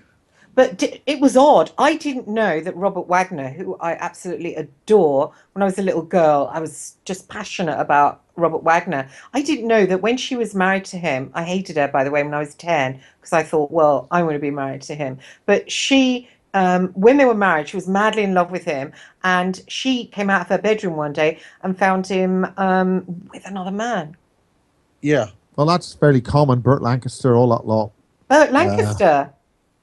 Burt Lancaster. The guy who died of AIDS, who kissed the beautiful blonde in Dynasty. What's his name? Did a whole lot of stuff with Diana Dors. Rock Hudson, he was gay. Oh yeah, Rock Hudson. The guy from Network. Not Burt Lancaster. Burt Lancaster, yeah. No. Cary Grant. But all of them. They were so gorgeous, weren't they? And Robert Wagner's gorgeous. And then he went on the boat trip with that really good-looking guy, Christopher Walken. I'm wondering if she sort of maybe caught them together and they pushed her overboard or something like that. Is that a horrid thing to say? On air? We're now talking gossip and tittle tattle, and if this was a basis project, I'd have you banned, and I'd also ban myself. No, but why was she like drowning? I mean, they were on a boat. Oh, all of a sudden she's drowning. I mean, well, I think I don't know. I don't know the facts about that, and I think it was a terrible thing which happened. But the thing is, if you got any. If people don't realize on boats how dangerous it is. I mean, all you need to do is just slip or fall, and if you're tired or whatever it is, and you're not expecting what's happening, you're not fully awake, the first mouthful or two, and that's it. You can't struggle. That's it. You're gone. But it was a big boat, and they're going to Catalina Island. Why was she all of a sudden over the edge? I mean, it wasn't a storm. I mean, I don't understand. Point. You just walk along, and you just suddenly bang. Yeah, I don't go for it. She was scared of the water. I think she caught them together, and they shoved her darkly. Well, the problem is, if you are scared of the water, and then you end up in the water, it means you're going to panic, and you're not going to be able to survive very long. Bearing in mind that, you know, I don't know. Depends how warm or cold the water is as well. I mean, it's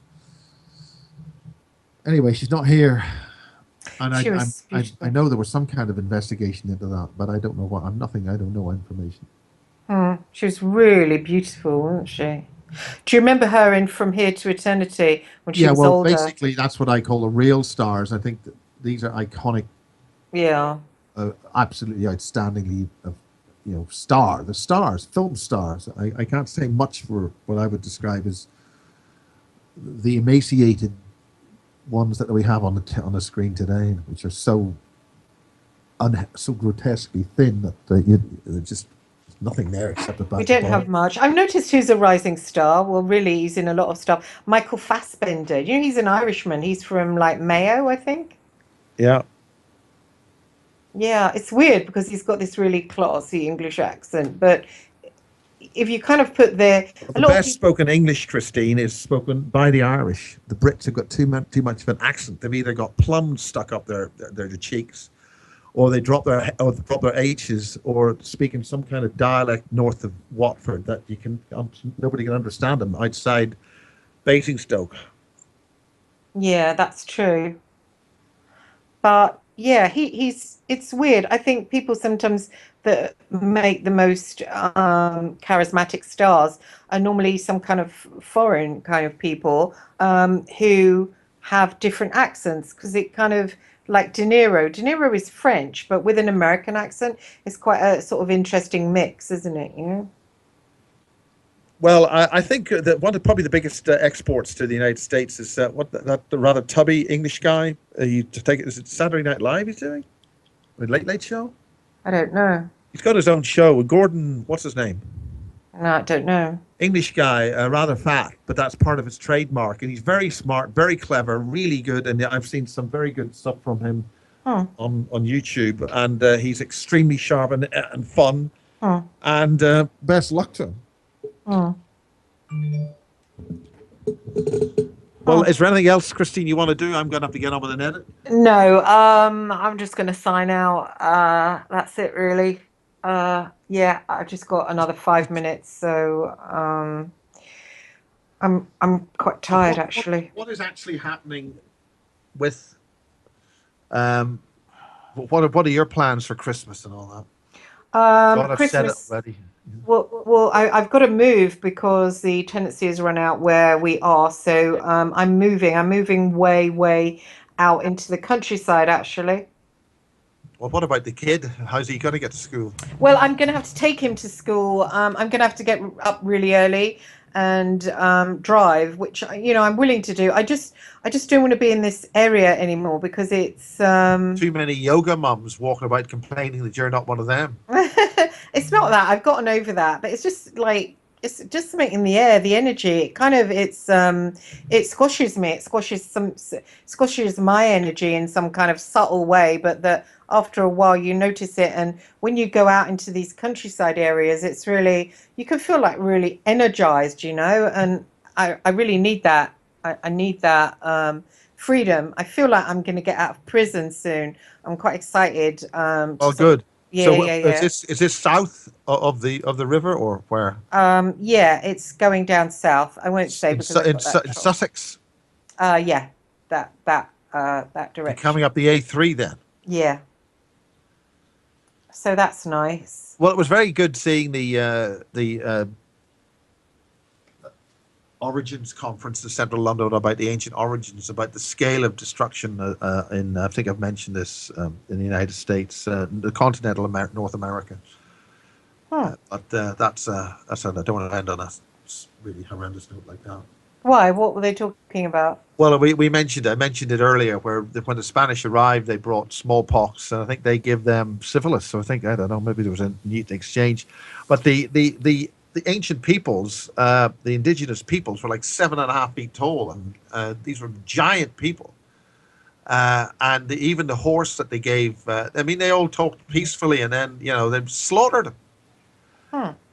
You're talking about people 7 foot tall, and these. And again, when the Spanish went to the Canary Islands, there were tall, giant people there, all wiped out as well. I mean, just everywhere these Europeans went, they just killed and wiped everybody out. It's just horrendous. And that's the analogy I'm saying with this artificial intelligence. It will not see us as viable. We cost a lot to run. We cause a lot of trouble. And really, the logic of the situation is we should just not exist anymore. Yeah, I know. It's odd, isn't it? That's on the basis that we build their. You've got these nutcase scientists who want to place our brains into our consciousness into a computer, a modified brain, because the moment they think that the soul exists in the brain. These idiots. Yes. And but the Russians have done a lot of work on this, which is why when the whole thing about Mac energetics was being stolen and taken in that last terrible film that they did, it's horrendous. It's really shockingly horrible things we're talking about here.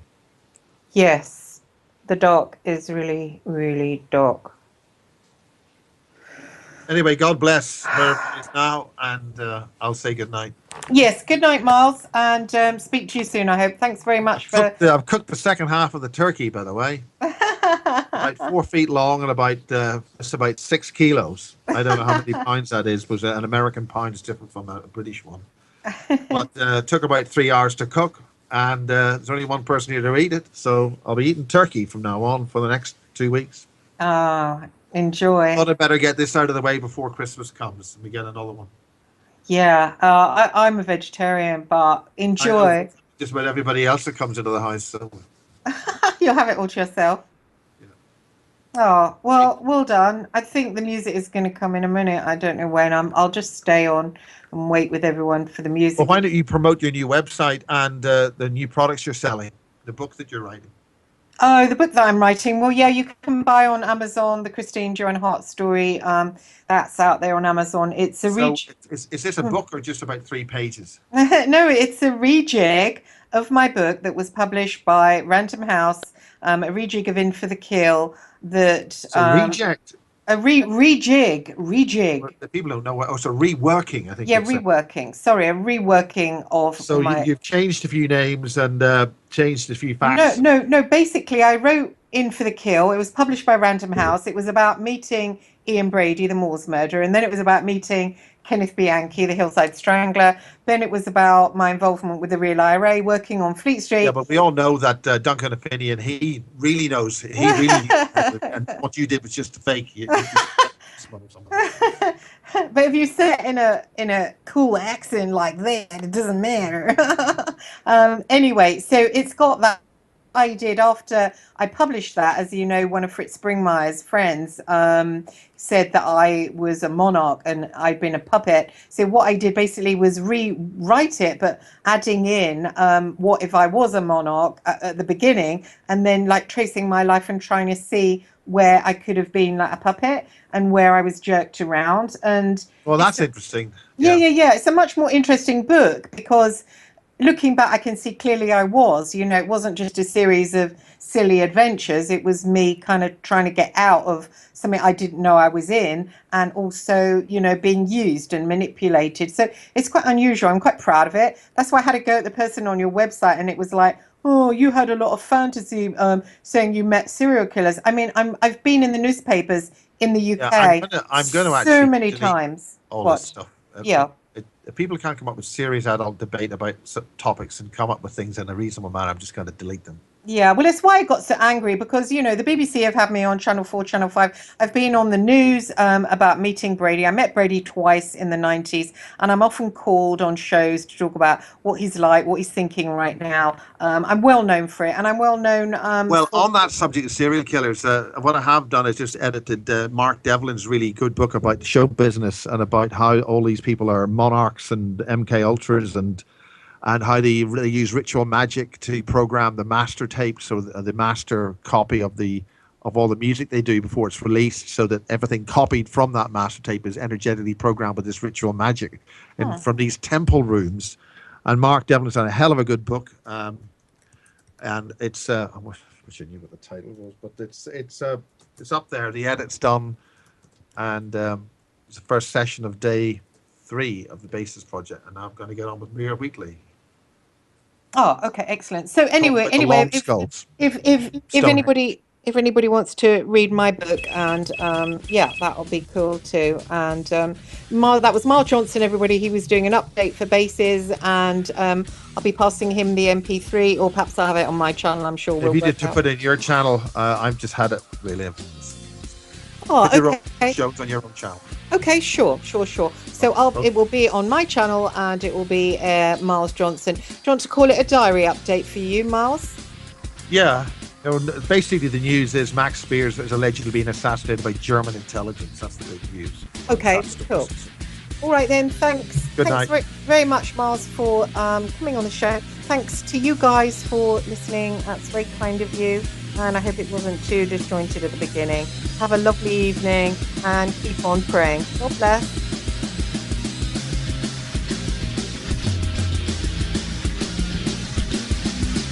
Thank you for listening to Revolution Radio.